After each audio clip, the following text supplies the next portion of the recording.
Well, the 2015 Nebraska Soybean Management Field Days are taking place all around the state of Nebraska, and we're outside of Greenwood talking with a lot of folks that are presenting, including Chuck Burr, of course, longtime Nebraska Extension Educator. Now he's at the West Central Research Center in North Platte, specializing in cropping and irrigation, really, is where a lot of the work has been done. So, Chuck, you have been talking about some of these irrigation management tools, and one of the things you're really stressing to producers is the timeliness of when you begin to irrigate. Yeah, it's very important not to water soybeans too early in the growing season.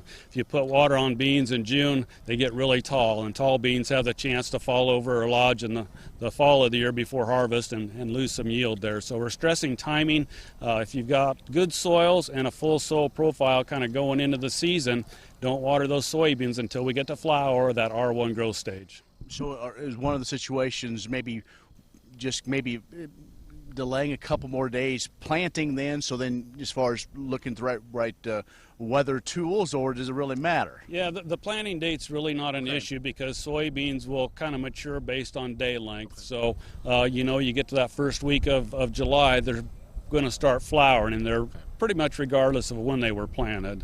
So it's important to know that date. If you use the soy water program, or it's called corn soy water now, you can plug in your maturity group and your planting date and your location in the state, and it'll tell you when that R1 growth stage is going to occur. Yeah, let's talk about that. That's been a program developed here and continues to expand, and now even with corn. So it's really a database program. All farmers need to do is just type their numbers in. It'll give them the data based on a number of different years of things that have worked. Correct? Yep. It'll pull in the weather data that's closest to you from our automated weather stations. You can put in each field into the program, and it'll tell you when the soil's getting dry, when you need to start irrigating.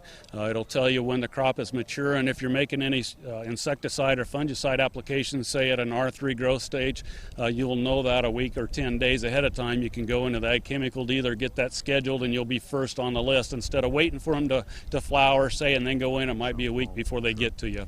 All right. What else have you been telling folks over this week, and other things they need to be aware of?